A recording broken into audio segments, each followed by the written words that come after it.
All right, welcome to Chapter 18, and we're going to talk about social policymaking. This is where the government has the opportunity to make policies that can address problems that we see, that we feel are issues or matters of concern in the social environment in the nation. Things such as poverty, things such as unemployment, underemployment, the rise in the standard of living, those types of issues. Okay? You can see in the picture people are protesting, people are talking about different politicians and projects that they have voted for, voted down, funding they've cut for entitlement or means-tested programs. Again, we see the table of contents, and we're going to pretty much in this episode just stick with types of social welfare policies and then income, poverty, and public policy. All right, to start, social welfare policies are essentially legislation or policies that are created by Congress that provide benefits like insurance, cash or money, in kind, which is something that is not cash, but it is the equivalent.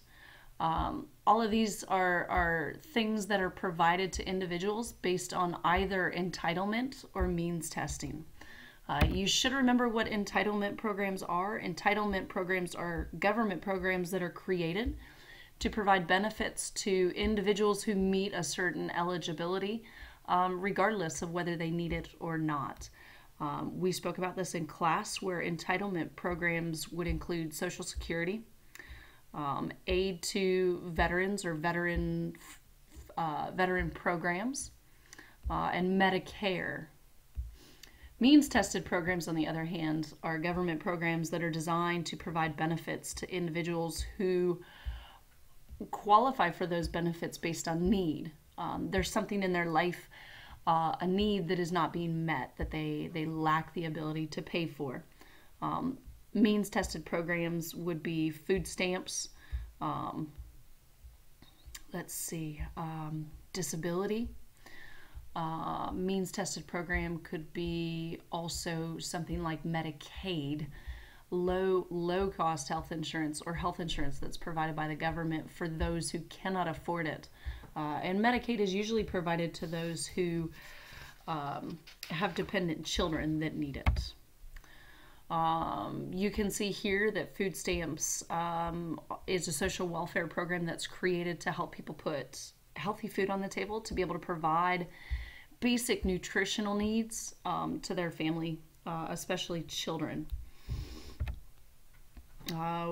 Again, one of the biggest concepts to remember is in the United States that the poor is getting poorer and the rich are getting richer. When we look at a statement like that, you have to keep in mind that we're referring more to who controls the percentage of the nation's wealth in this country. When you look at income distribution, the distribution of the nation's wealth is divided into shares, which is then utilized or earned by members of the population.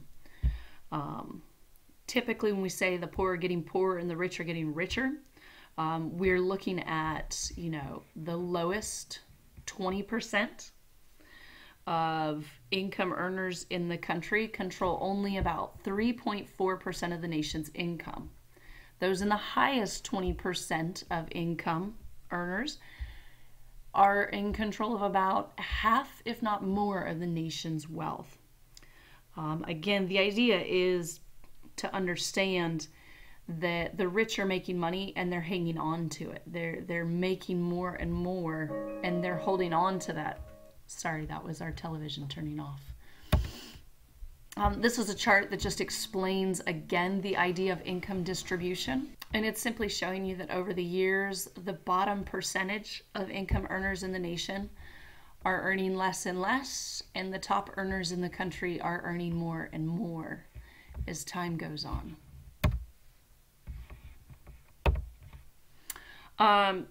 Most people have this tendency to look at their financial state, their financial position in society in relation to what other people have or don't have.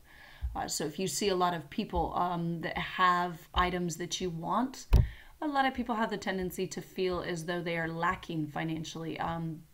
Maybe not necessarily that they're poor, but they're just not doing well economically because they can't afford the same things as other people. It does not mean that you're poor. That simply means that in relation to other people, you are choosing not to spend your money on things. The same holds true in reverse, that if you see others that don't have the same things as you and don't seem to be able to afford it, you seem to feel as though you are doing better than them. When we talk about wealth in the United States, wealth is something that, a definition that has changed, examples of wealth have changed over the decades. Wealth is simply the value of the assets you own. In this century, examples of wealth would be stocks, bonds, cash, homes, planes. Somebody said boats and yachts. Sure, why not? But if you look at the Middle Ages, wealth might have been land. It might have been precious metals, those types of things. When we look at people across the United States and classify them as poor or rich or low income or wealthy, we also have to keep in mind the poverty line. When you start talking about the poor in the United States and those that live in poverty, you have to look at what the poverty line is. The federal government does establish what the poverty line is, but it can change or vary from state to state as the cost of living changes across the country. The poverty line is basically the income that is below this line, or this amount, means that people are poor based on what a family must spend for an austere standard or a basic standard of living, which is usually set at 3 times the cost of a subsistence diet, only eating what you need to survive. Now I want you to see this website. This is the Bureau of Labor and Health and Human Services. And as you can see, the 2014 poverty guidelines for the United States, a family of 1, the poverty line is $11,670. If you make that or below, you are seen as living in poverty. If you are a family of 4, the poverty line is $23,850. They see that $23,850 for a family of 4 is enough to provide a subsistence diet, the basic necessities for nutrition. If you looked at 2009, we had 43.6 million people were considered poor or living below the poverty line. That's a pretty high number if you ask. Again, in 2009, the poverty threshold for a single adult was about $11,000. We tend to see that poverty rates are higher among minorities, which includes African Americans, Hispanics, unmarried women, children. Yes, we have children that live on their own, away from their parents. They tend to live in poverty, as well as inner city residents. And we can go on and on about the reasons as to why minorities live in poverty, the lack of opportunities, the discrimination, you name it, it probably contributes.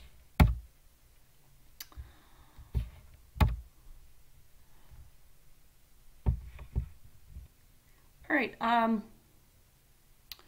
going to continue, and I realize that we talked about most of this stuff in class, but now we're going to go into a lot of information that we've not discussed yet that we should have today, but we just didn't have time. We can look at poverty still, and we tend to see that women experience a higher concentration of poverty than men do, because you typically see that women are the ones that are caring for the children when they're unmarried. That's not to say that men don't, it's just to say that those are simply the numbers. The feminization of poverty is a term that you need to know, and it is the increasing concentration of poverty among women. So poverty is becoming more feminized in that more women are experiencing poverty. When you start talking about poverty and money and financial states, you really just can't leave out taxes. You should know these by now. You should have learned these in economics. But a progressive tax, we'll look at three: progressive, regressive, and proportional. A progressive tax is a tax by which the government takes a greater share of the income of the rich than the poor. A simple example would be income tax. Regressive taxes are taxes in which the burden falls relatively more heavily on low-income groups than on wealthy taxpayers. A regressive tax means the less money you make, the higher the percentage you are paying in taxes. And an example would be sales tax. And then the last one would be a proportional tax. This is a tax that takes the same share of income from everyone, rich and poor alike. We usually don't talk about a whole lot. We usually don't talk a lot about proportional taxes, mostly progressive and then regressive. All right, last 2 or 3 slides. When we start talking about taxes again, we've talked about expenditures from the government, uncontrollable expenditures and revenue losses.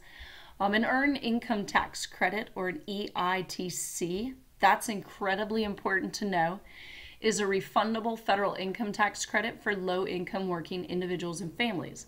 Essentially, the federal government looks at your taxes that you're filing and says, wow, you make less than this amount of money in a year, we're going to give you some of that money back to help you raise your child or pay for your cost of living.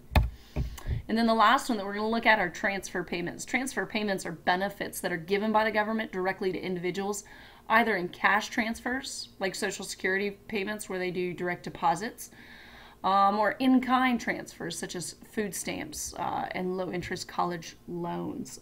More people experience low-interest college loans on a more frequent basis. So those are some pretty important words to understand. All right, and we will see you back here with the next episode where we will begin talking about different types of social aid programs that exist. All right, enjoy your evening.